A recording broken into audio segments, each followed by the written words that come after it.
Well, I'm sorry, my microphone was off. Let me repeat myself again. Welcome to Office Hours. My name is Sandra Gonzalez, and I'm the instructor for the online course. Congratulations to everyone for making it through the first week of VWise. I know it's been a lot of work with all of the homework assignments and the reading. It's going to pay off in the end, especially as you go to the conference a lot more prepared. How today is going to work, we're going to spend the first 45 minutes on YouTube. I'm going to show you some tools that will help you with your industry research and your market analysis. We'll also go over an example from your class. And then we're going to end this broadcast in 45 minutes, and we're going to switch over to the telephone conference line. You'll still be able to see me. Just use the email that I sent out earlier and click on the link for Zoom, and that's how I'm going to be able to share my screen. Okay. All right, good. I'm glad you can hear me now. Let me go ahead and share my screen, and I'm going to go over some of the concepts that you've learned this past week.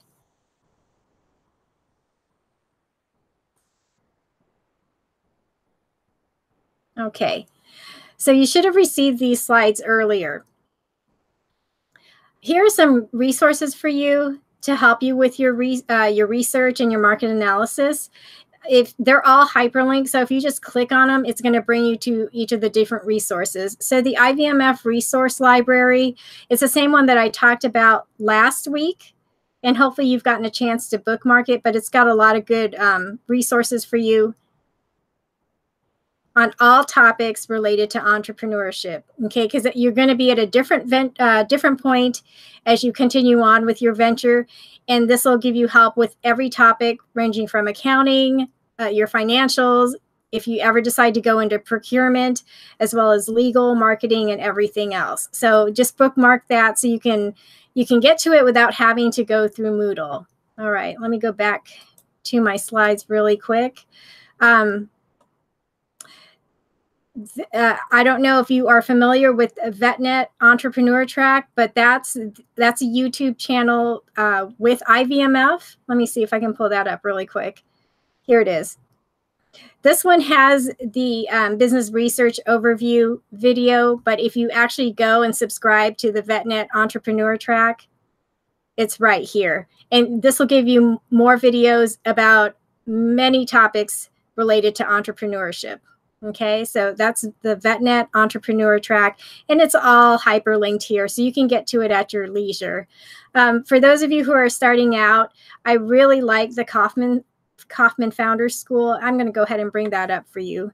But it has a lot of really short videos about all topics related to entrepreneurship. So this has a lot of really good resources for you, whether you're starting out or wanting to use the lean method or ready to scale. Okay, so this will be a valuable resource to you for many years down the road.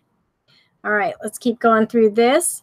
And then we've talked about the business research overview video. This will walk you through a lot of the tools that I'm going to be sharing with you over these next few minutes. And then we're also going to talk a little bit about niche marketing, and there's a video for that here too as well. Okay, all right, good. Let's talk about the NAICS code. I know everybody spent a lot of time this week trying to research your different NAICS. Let me bring up Firefox. It's much easier to use when you're looking at the different search engines. So when you're looking for your NAICS codes, honestly, the easiest way to do this is to research a direct competitor and see what code that they're using. So I know we have a lot of students in the life coaching industry, so I'm going to go ahead and click on that. As you can see, this one is for Yahoo, but if I click on here, you can get to all of the different search engines on Firefox right below where you type it in. So I'm going to right click and open it up in Google. But the main thing for you to know is that each of these search engines are going to bring up different resources. Yes, different results. So for our life coaches out there, here's one for iBiz. The main thing about the NAICS codes, and I'm going to explain that to you in a little bit, is that you will need some of them to request these specialized iBiz reports. And And you don't want to pay for these at all because they're several hundreds of dollars. You can get these through your university library, as well as through business counselors from the Small Business Development Center, the SBA. I'm not sure if the smaller resource providers will have them. I've had more luck through the Small Business Development Centers. Okay, but these will tell you a lot of information that you need to know about your industry, to include the market size, the threats and opportunities, and then some of the major players in there. So it gives you a little taste of it, and then it cuts you off. So if you can just copy these links, and I put some of them in my forum, the Ask the Expert forum, and those are links that you can send to a business counselor, and then once they've gotten to know you, I mean, because they need to get credit for you as a client, then they'll start sending you these reports for free. Okay, I hope that makes sense. Now with Google, just by typing in the same words, it brings me different results. So that's why you want to make sure that you are looking at different search engines as you're doing your research, because you might find something in one and not in the other. And it might be that one piece of information that you need to move your company forward. All right, good. So let's keep talking about this stuff. The IBIZ industry reports. Okay, they tell you about your overall industry landscape. Let me go ahead and pull up the comment section so I can write all over this. The main thing for you all to know is that as a new venture, you're going to have overlapping industries. So you will want to pull up the reports from each of these different industries, because that's how you're going to piece together your competitive strategy. So you will need these different NAICS codes to request these reports. And again, you can get them through your local business counselors. And I didn't list all of the resource providers here, but you can also try you can try SCORE, as well as the Veteran Business Outreach Centers. And sometimes they have women business outreach centers. There's all sorts of them out there, and just ask. The worst they can say is no. And then the university librarians can also help you with this. They all have some section that is open to the public, and you should be able to access their different databases from there. If you want to see, if you've never seen one of these reports, you can download a sample right here, and then it'll just give you an overview into, well, the sample is for the pet care industry, but it'll give you an idea of what you can expect for your industry. All right. And then this, if you're using Firefox to find different results, here are some of the search engines. If you're using Chrome, just type in the search engine so you can see different results, and it'll just give you more breadth to your research. Okay, your NAICS codes. We've already touched upon this. A lot of you have kind of figured this out on your own. So you will have a primary, and then you can have as many alternates as you want. And these are codes that can go into your business plan, your website, but you will definitely need them for your capability statement if you are going into the procurement space. When you register your business, it's going to go, your primary code is going to go into your business registration. And then again, you're going to want to list them right here on your capability statement. And it looks something like this, where you put your core competencies, your past performance, if you have any, and then your company data with all this stuff on here, your DUNS number, NAICS codes, CAGE codes, and then your certifications. Okay, just make sure to obtain all the industry reports that you can from your counselors, because as new ventures, many of you have overlapping industries. And then the key takeaway is to piece together your competitive strategy based on all of these different reports. Okay, let's talk about some different research tools. SizeUp is really good. The only thing that I found out last night was that they moved their website. But if you go to sizeup.com, which I'm going to show you right now, I'm going to walk you through this. Okay, here's SizeUp. This is a business tool, and it allows you to research your competitors and find your customers, as well as find out where you should advertise. I usually use it just to find out how I compare, or mostly look at the different competitors in my area. And it's going to bring up something like this. If you just click on here, it'll bring you to the right screen. All right, here it is, start analysis. When you get to this page, it's going to give you a new link. This used to be free, and now they have different products with different prices. So this hyperlink here to Westfield will bring me to the same free size up tool that we've been using for years. Okay, so I'm going to type in for the city and industry. This tends to work better for brick and mortar settings. I'm going to type in childcare because I know at least one person in the class is doing this. Hers is a drop-in daycare, which I think is a fabulous idea. Let me see if there's any other, no other options. So day nurseries and childcare, and then I'm just going to write San Diego. So use their drop-down list. Otherwise, it doesn't work as well. So we're going to look at the competition in San Diego for childcare businesses. If you're a life coach or an executive coach, you just want to do a general search because this doesn't tend to work as well on consulting services. So in San Diego, there's 3 competitors. So Martin Daycare, Golden Grannies Childcare Service, and then Golden Grannies Childcare. So it tells you the location.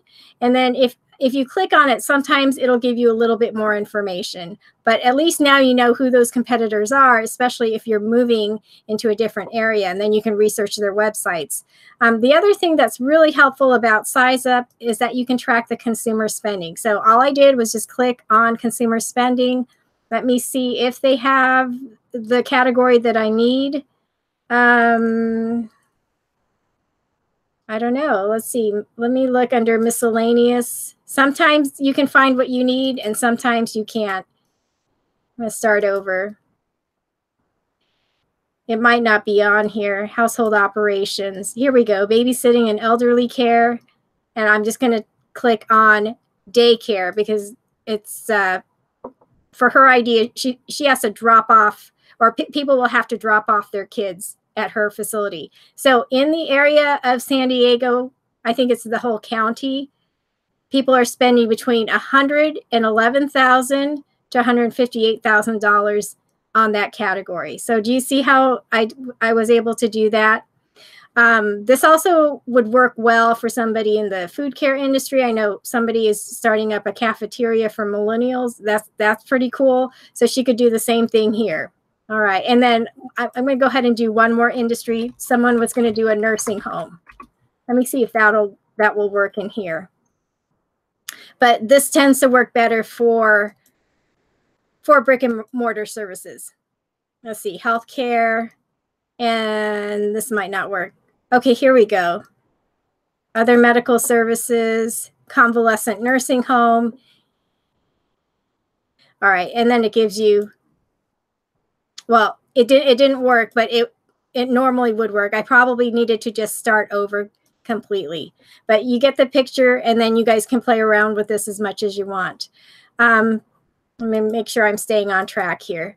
All right, so that's how sizeup.com works. The other tool that you're going to be using a lot is census.gov. So let's go back to the internet. Let's go to census.gov. This is really nice because sometimes you just need an overall market size. For those of you with digital products, then you're going to be using national statistics. If you're more regional, then definitely you'll either go to your state and then narrow it down to either a city, a county, and then maybe grow your business over time over certain areas.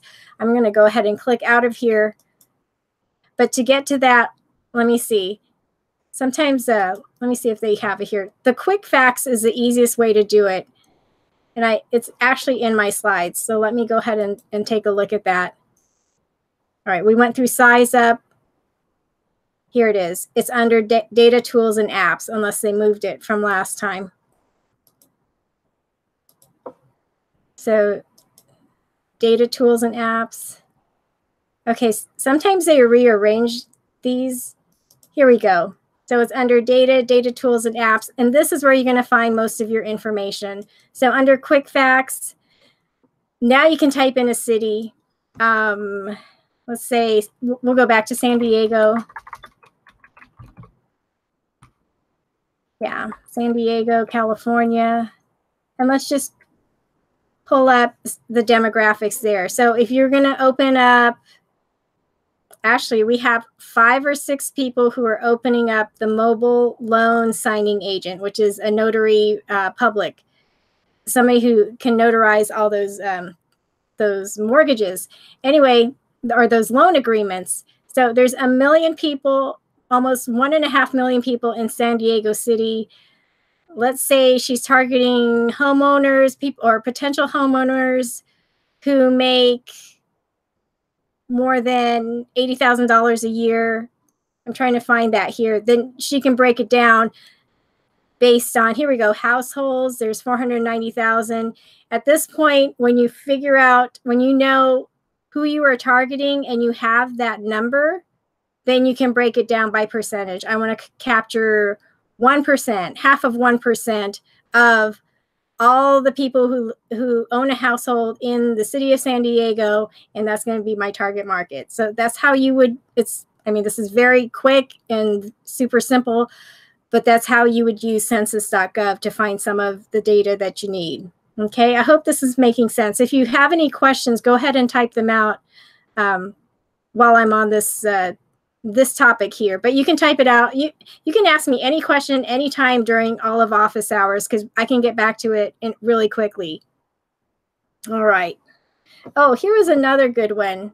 So somebody owns a dump truck company in Florida. So it's probably not going to show it under quick facts. She might need to look under businesses, and she can figure out how many businesses would need her services in Florida, but she would be able to do that in census.gov. Okay. And we could actually do that when we switch over to Zoom. I can help you guys do some of your research when we're on the other platform, because that one is not recorded and people tend to participate more just for that reason. Okay. So that's census.gov. Let me keep going on with my slides so I can get through this and answer any questions. All right, so we talked a little bit about the state and regional data in case you are selling to a local market, okay, especially if you're doing a service like the notary services. And then some of you have been posting questions about, they were funding platforms. So let's talk about that. There are different platforms out there like it was Crunchbase, and there's a Startup Compete.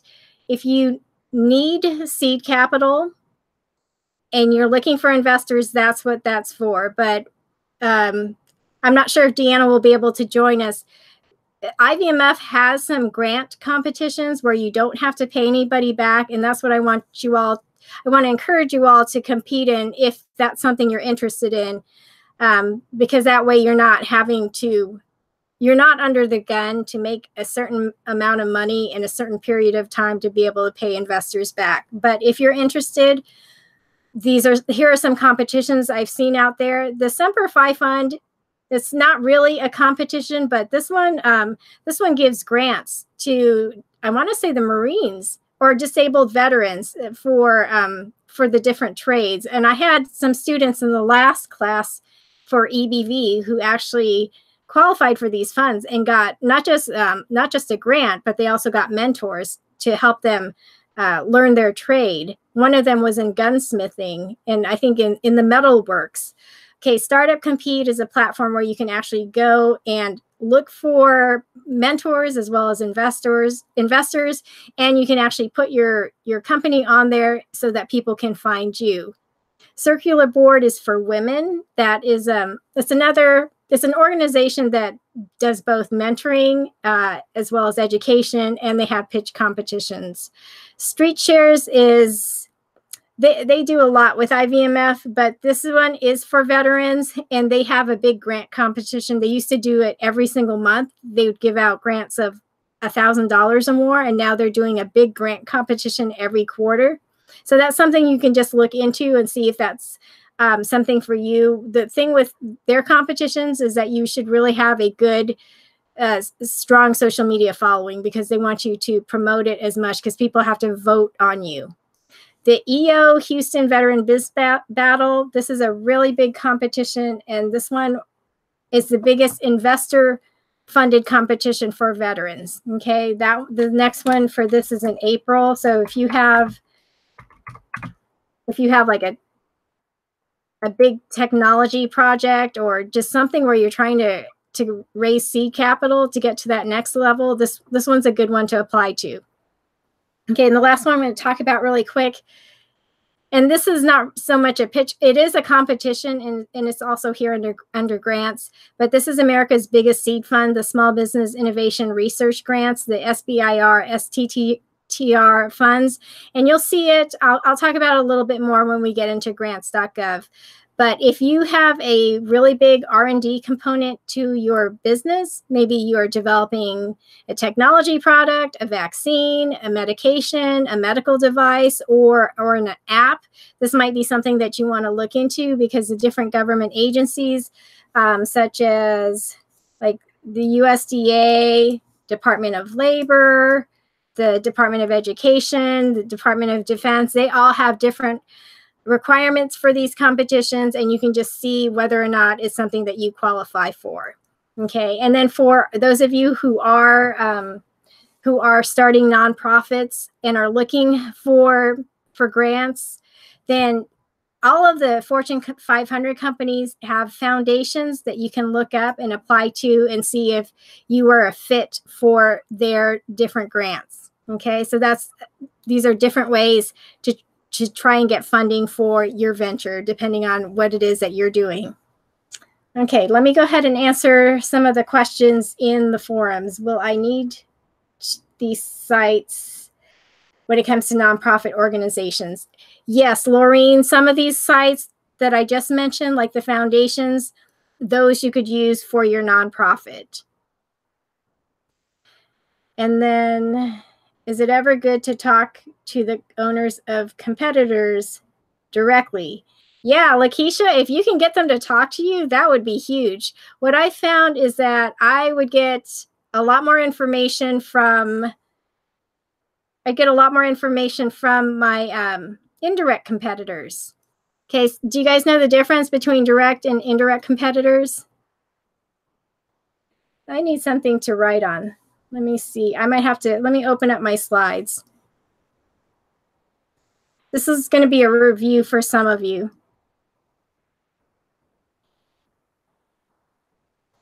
Okay. So let me just open up a new slide down here. So a direct competitor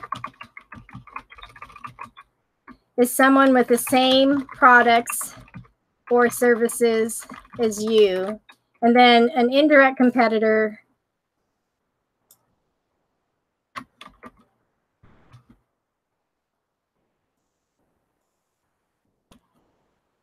has different products or services from you. So, or similar. They're not the exact same, but they're similar.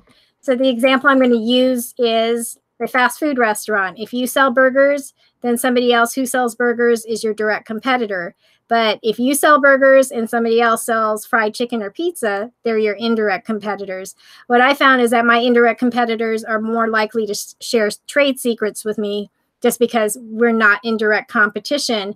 And when they see that I can design e-learning, they actually want to be partners. All right. So just be smart about the way you go about this. I've had students in Boots to Business who approached direct competitors in different states, and that person mentored them and showed him how to start up an indoor gun range or shooting range. And it was a beneficial relationship for both of them. Okay, how do we get to pitch a new idea to a military service? Okay, that's a good question. I've had, I know people who've done this. I want to stop sharing my screen. Okay, here we go. How do we get to pitch an idea to a military service? Are you registered in SAMS, Lakeisha? Do you already have all that ready?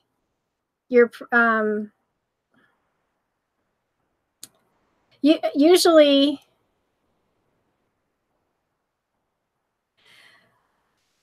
okay, this is the process if you are going to go through procurement. If you go to your local PTAC and they get you all set up, then they usually will give you the information for your nearby military installation with the contact numbers, and you can go and set up an appointment to go and meet with that point of contact, and then you can tell them what your idea is and ask who it is that you can call up and set up a meeting so that you can pitch your idea. A lot of these a lot of the contracts that are out there in the procurement space, they're set up for the big military contracts. What you want to do, if it's like a coaching business or education, you might want to target some of the units on the installation who could use your services. Lakeisha, if you could type in exactly what you're doing, and then I can tell you maybe the agency that you want to contact. So I have a friend, and she does soft skills training. She likes to do leadership training and skills for life, basically. So she has approached people on at the nearby military installation and throughout the entire state. And she's I don't know how she actually met up with some of these people. It was all by word of mouth. She was given the numbers for people through, I want to say MWR, Soldier for Life, those kind of agencies. And that's how she was able to connect. And some of the speaking engagements were paid, some were not. So, and she's trying to get grants to continue to fund some of those workshops, but that's how she did it. Okay, so it can be done, but you need to be able to set up meetings with those decision makers so you can get your foot in the door. All right, good. Very good question. Okay, so yeah, better opportunities for single soldiers. I want to say MWR. I know that's what it is. Yeah, because that's Army. You might want to get in through that person in there, or ask for a referral from people from Soldier for Life and see who it is who is running that BOSS program. Okay, good question. Is there anyone else? What I'm going to do, you know what? Let me finish my slides. What time do we have here? I have about 15 more minutes. I'm going to finish my slides. And if anyone wants to join me on Google Hangouts, we can actually have a real conversation. Let me make sure I'm covering everything I'm supposed to, because this part's being recorded, but the next half will not. And I want to make sure that for those of you who are joining us later, that I'm answering all of your questions. All right, here we go. So we've talked about the competitions and accelerators. Okay, grants.gov. We have got a lot of people starting up nonprofits. The other thing with grants.gov is that there are opportunities for for-profit ventures. Okay, either teaming agreements, joint ventures, but there is a way for some of you, or a lot of us who are for-profit, to also receive grants. But so look into it. When you type in grants.gov, it'll bring up this screen here. Actually, the Learning Center, it's another tab. Like if this is the top of the screen, it's somewhere over here on the left-hand side. But once you get in, Grants 101 will teach you about applying for a grant, and tells you what the grant is and how to get it. And then down here are the different grant agencies that provide grants. So let me go ahead and go to the next slide. Once you're in this part of the website, it'll tell you the federal agencies who offer grants to both for-profit and nonprofit entities. They're looking for joint ventures or teaming agreements, and not so much the actual agreement, but it's on you to partner with those agencies to fulfill the obligations of the grant. Okay, so you can use grants.gov, or you can go directly to these different websites and you can find whatever grants that they offer. Okay, I know USDA has several to help veterans become farmers. And then, as I mentioned before, with the SBIR grant, Some of you who are developing educational programs, that's what we're doing. We're going to be applying for an SBIR grant through both the Department of Education as well as the National Science Foundation. Okay, if you are writing up a grant proposal and you don't have access to a university library, there's a database called Google Scholar, and you can get some peer-reviewed articles there. Okay, let me go ahead and show you that really quick. That was new to me. When I was Oklahoma has an agreement with consultants who help entrepreneurs write up successful grants for the SBIR, and so they're the ones who told me about this. But if you type in Google Scholar, and I'm going to click Google, here's their database. And then you can search for any topic that you want. I'm going to type in literacy. I'm going to type in literacy development, and then it brings me all of these articles that I can either download or try and find somewhere on the internet in other databases. But that's how that works, just so you're aware of that. Okay, and then, all right.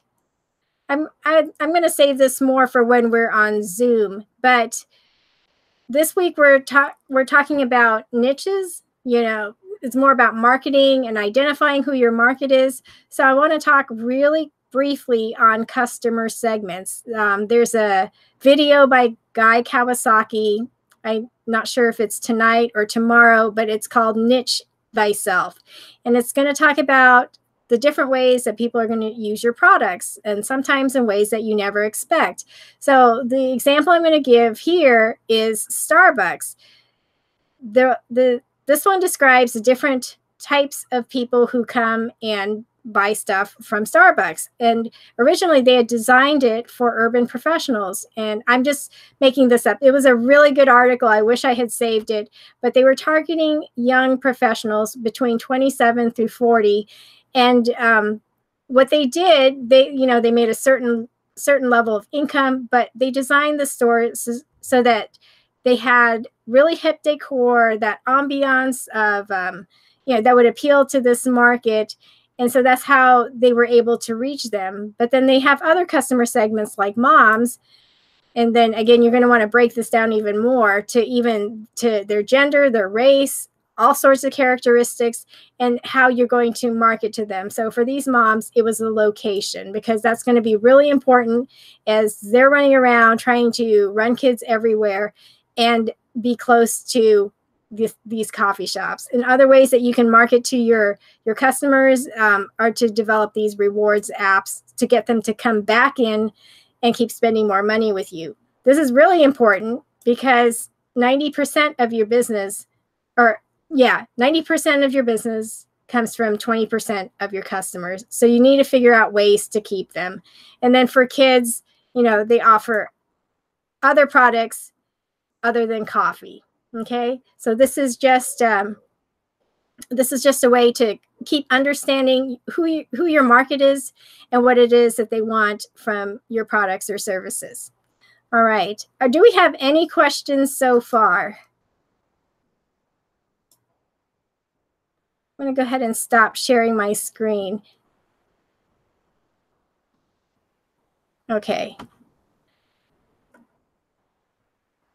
We have about 10 more minutes on the live YouTube stream. I'm going to go ahead and post my link in here.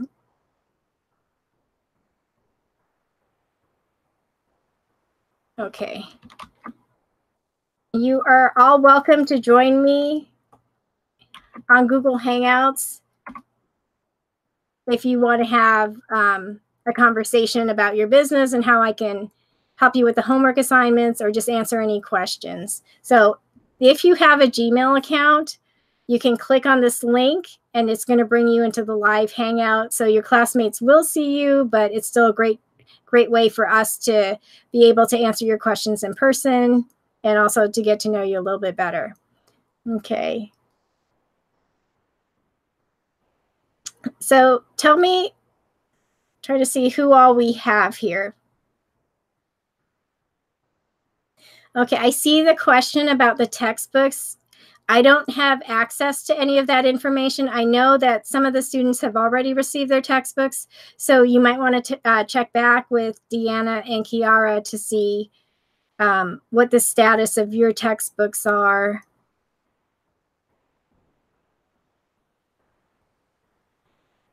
I know that one student had some problems. It didn't even arrive in the envelope or in the package. The top of the envelope was loose and it fell out, and Deanna was going to check with the publisher to see what happened, because I don't think that they sealed that envelope correctly.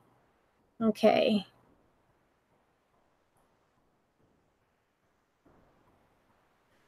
All right. Are the homework assignments helping? How can I help all of you?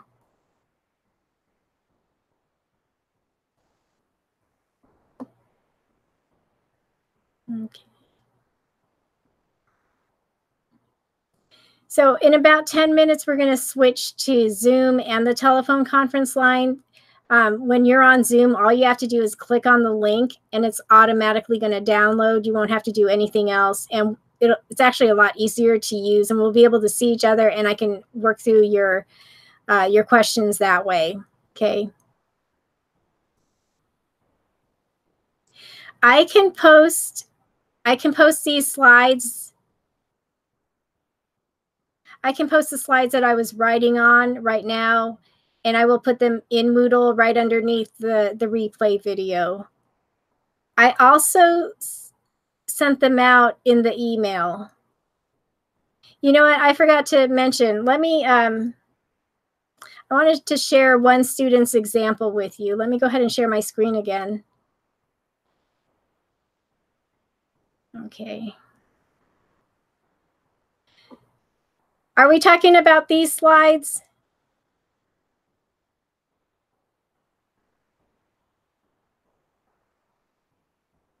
Okay.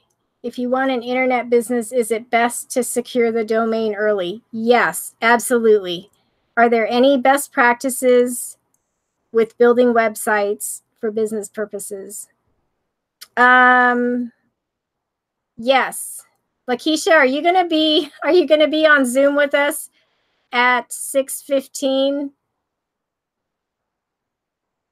There's some things I will share with you when we get to Zoom about best practices for your website and your domain. So if somebody can remind me, then I'll be happy to do that. I will put these slides up in Moodle after this is all done. Okay, good. I want to talk about some other stuff too. Okay, the new venture feasibility analysis, this kind of goes hand in hand with one of your classmates' examples. As you all are filling this out, and just as a quick refresher, all I did was clicked on the comments, and now I can type in here. So this past week, you should have talked about your entrepreneurial motivation, why you wanted to start your business, because this is going to be really important when you feel like throwing in the towel, which is going to happen like almost daily, you know, until all those successes start to come. So write those reasons out. A lot of people will put these on their vision boards as a reminder as to why they're putting in a lot of work, because it is a lot of work to get it off the ground. That's why it's called a startup, and you'll see a rocket as a symbol for the startup. But if you can get past this phase and you don't give up, you're going to reap the rewards of all of your hard work. Okay, so your reasons for doing this, how you're going to overcome any barriers. Maybe it's educational. You wanted to start a company that you have no experience in. Okay, I did that. So it's taken me 3 years to learn how to be an e-learning developer, but you know, we did it. And maybe how is your family going to help you with your goals, or how do they conflict with your goals? Some of you have young children. You need to find ways to take care of them during those times when you need to work. So somebody's drop-in daycare idea was fabulous. That would have worked well for me when my kids were really little. Okay, and just keep listing them. The main thing is, how are you going to resolve the conflicts that keep you from running or launching your business? Okay. So this just keeps going on. Now, this is the part where I want to show you one of your classmates' example. What is the opportunity? For whom are you solving it? And what are the next best alternatives? So as I was going through the Idea Hot Wash Forum, okay, I thought this was an excellent example of how you would phrase this. Okay, so this is Carolyn Nixon. She has, let me switch back to this. She has the, can you all still see my screen? I just want to make sure, because it seems like I've lost everybody. Okay, I see you all. Okay, so Carolyn runs a healthcare meeting management company. And let me go ahead and explain this so you can see. The problem that she's trying to solve is that there was $845 billion spent a few years ago, and the majority of it was spent by healthcare companies on events for healthcare professionals.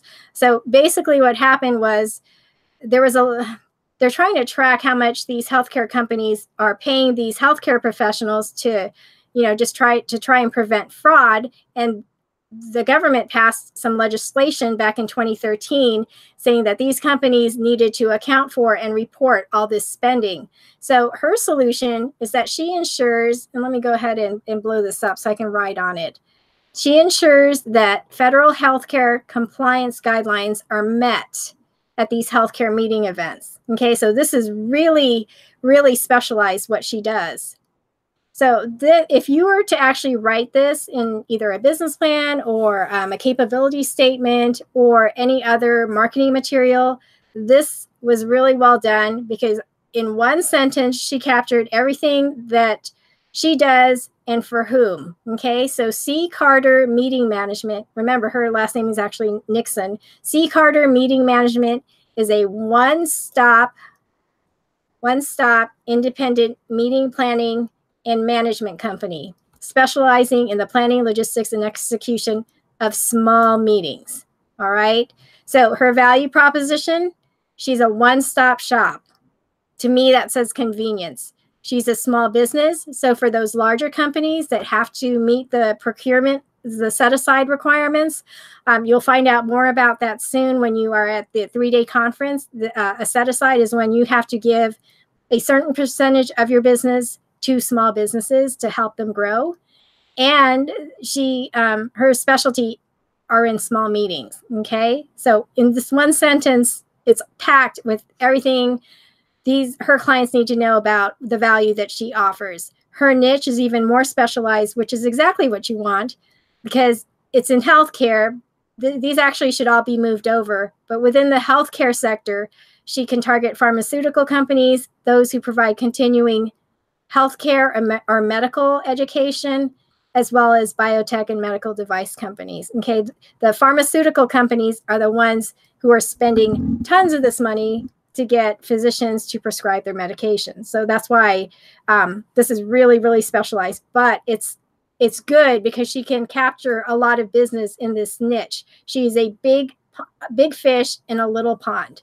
Okay, what this answers is the problem she's trying to solve, how she's going to solve it with small meetings and a one-stop shop, and for whom, which are these different companies. So as you guys are writing out your assignments, this should be how it should be. It should look at the very end. This is going to take a lot of work. She's been doing this for like 4 or 5 years, and she's ready to take on more consistent business. So this is what you should all be working to. Oops. Yeah, so it was these two. All right, so anyway, this is what I wanted to share with you on that. Let me go ahead and answer these questions so we can move over to the other platforms soon. All right.